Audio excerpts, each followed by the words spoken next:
السلام عليكم ورحمة الله وبركاته. أهلا وسهلا بكم جميعا في قناة كل يوم منحة. معكم منال بوجنير، واليوم في فيديو جديد يعني منحة جديدة. ومنحة اليوم هي منحة للدراسة بقطر وبجامعة ممتازة جدا، والمنحة ممولة بالكامل للبكالوريوس والماجستير والدكتوراه. كالعادة دعونا نتعرف على تفاصيل هذه الفرصة.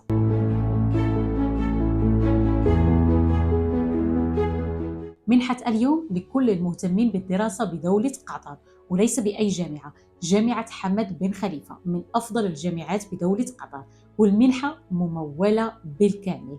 تفاصيل هذه المنحة عديدة جدا، وأيضا شاركتكم السنة الماضية، وسوف أترك لكم جميع الفيديوهات الخاصة بالسنة الماضية، فيديوهات عديدة للتقديم على هذه المنحة. كما أنه شاركت معكم تجربة أحد الطلاب الفائزين بهذه المنحة، ومعلومات عن طريقة التقديم وأخطاء يتم تجنبها أثناء التقديم باختصار. وأيضا نعيد معلومات السنة الماضية لأنه لا يوجد أي تغيير عن هذه السنة.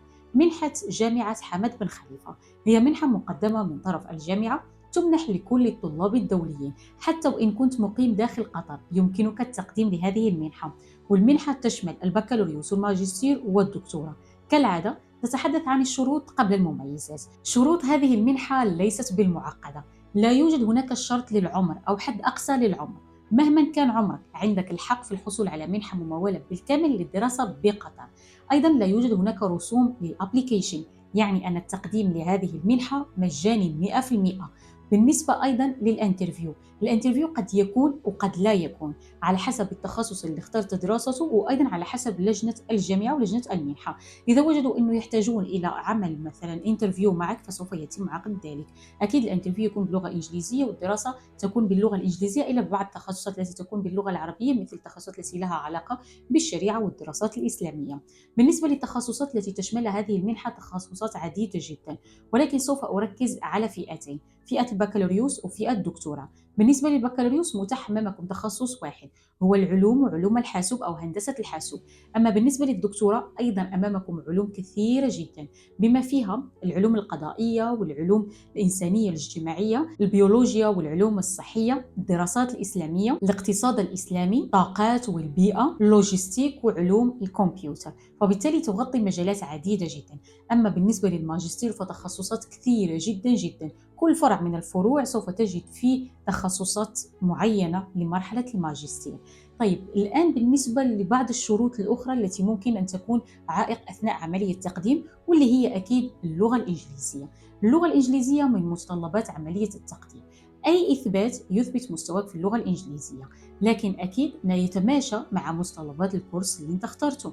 يعني إذا اخترت أحد الكورسات التي تطلب منك آيلتس أو تويفل أو اختبار GRE أو السات، ولا بد يكون معك هذه الوثائق المتوفرة أثناء عملية التقديم. فبالتالي قبل أن أقدم على عملية التقديم هناك خطوة أولية. هذه الخطوة تتمثل في الاطلاع على تفاصيل الكورس اللي أنا اخترته. وبكل سهولة تدخل مثلا ليكون تخصص الكمبيوتر ساينس لمرحلة البكالوريوس، تضغط للاطلاع على المعلومات حول الكورس وتقرأ جميع التفاصيل الخاصة بالكورس، وتتعرف أيضا على الوثائق المطلوبة وغير الوثائق، لأن تقريبا نفس الوثائق في كل التخصصات.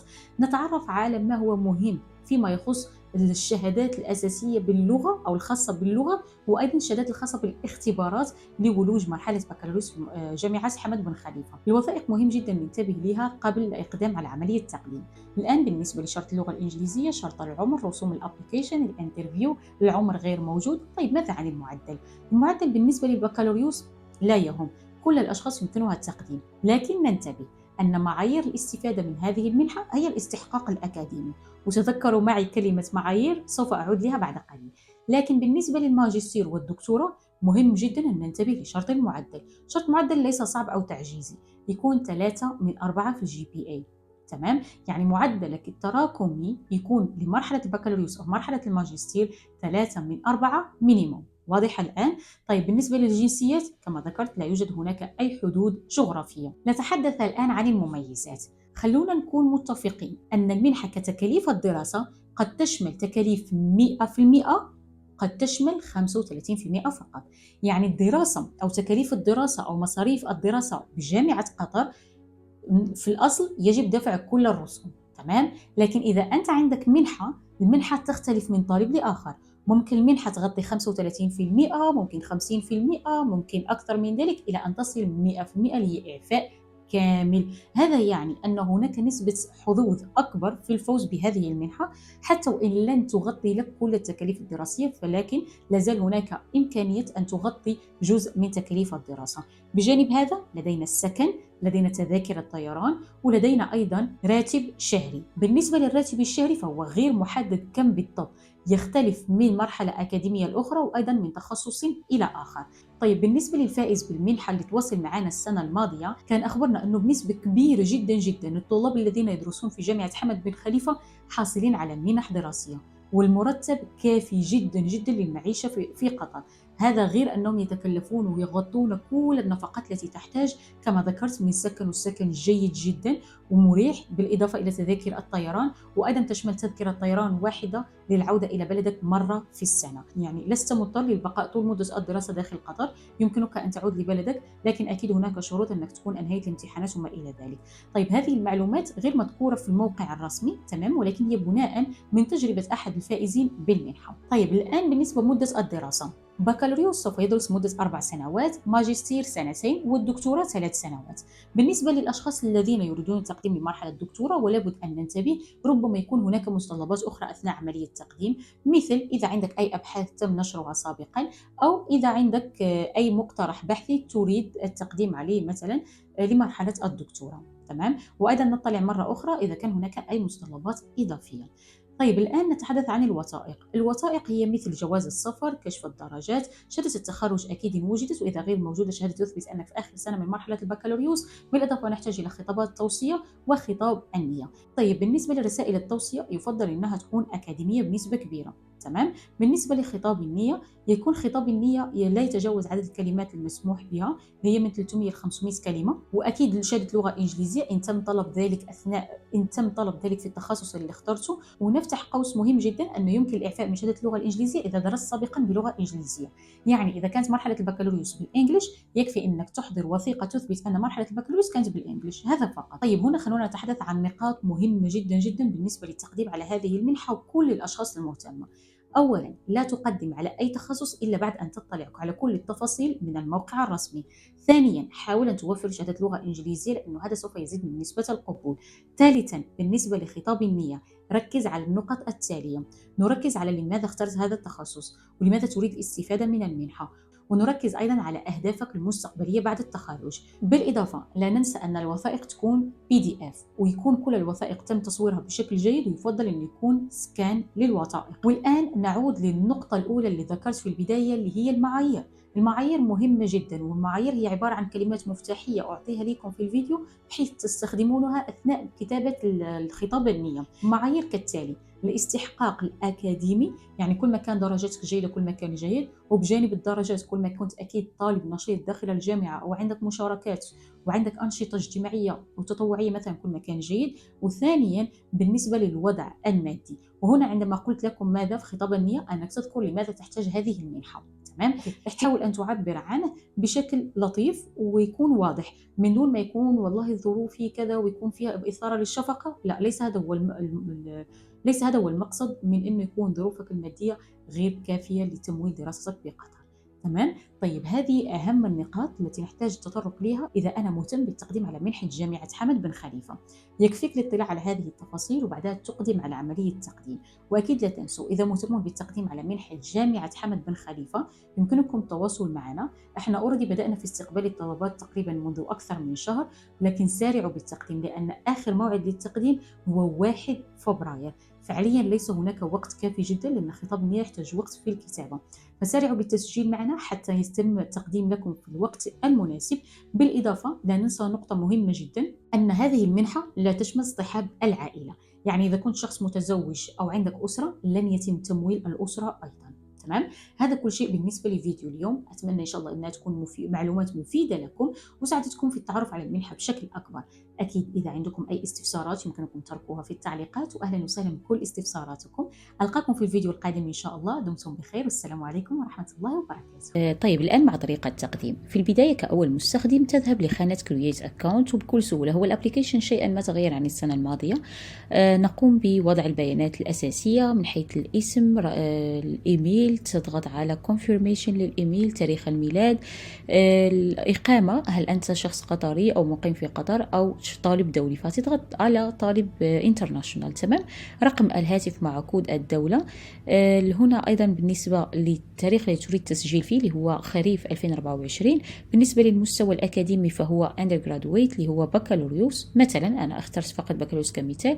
بعد ذلك تختار الباسورد وتضغط على confirm للباسورد، يعني تقوم بإدخال الباسورد مرة أخرى، تضغط على create account. يصلك إيميل وفيه لينك، يجب أن تقوم بتفعيل هذا اللينك أو هذا الرابط، وبعد ذلك يمكنك بشكل سلس أنك تذهب لخانة الساين وتقوم بوضع الإيميل والباسورد اللي قمت بتحديده قبل قليل، ونضغط على remember me، بعد ذلك sign in. طيب أنا already اخترت application، لكن سوف أضغط على create new application، مثلا start a new application من هنا، سنة خريف 2024.